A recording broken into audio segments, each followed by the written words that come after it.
In today's video, I'm going to teach you how to fix HTML page size and inline CSS in Wix. So whether you're a seasoned web designer or just starting with your first website, these tips should come in handy. Let's begin by heading over to the Wix website editor. This is the central hub where you'll make all the changes to your website. You can access it by logging into your Wix account and selecting the site you want to work on. Once you're in, you'll see the familiar layout with the editing tools on the left-hand side, the page view in the center, and the settings menu up top. Familiarize yourself with this layout if you haven't already, as it will make the process smoother. Now, the first thing we want to address is adjusting the page length. Wix automatically creates a default page length, which may not be ideal for your design needs, especially if you're building a long-form content page or a portfolio.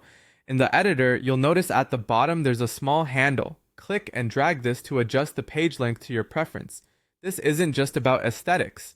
Ensuring your page has the right length can contribute to better loading times and a more tailored experience for your visitors.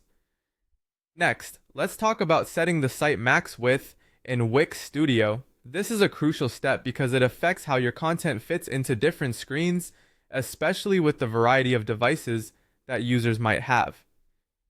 Navigate to the main page settings, and you'll find an option to adjust the maximum width. This might be set to a default of say 980 pixels, but consider what you're showcasing.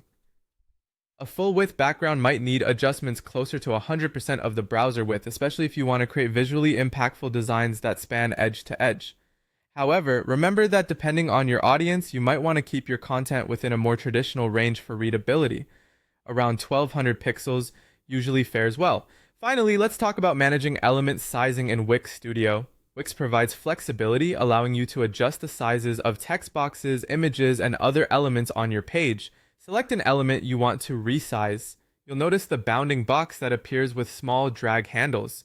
Use these handles to increase or decrease the size as necessary. A good tip is to always keep the aspect ratio in mind, particularly for images, to avoid distortion. Balancing element size is key to creating a harmonious layout that guides your visitors' eyes naturally through the content. By following these steps, you should have comprehensive control over your page design in Wix, ensuring that it is both visually appealing and functionally effective. Make sure to save your changes as you go.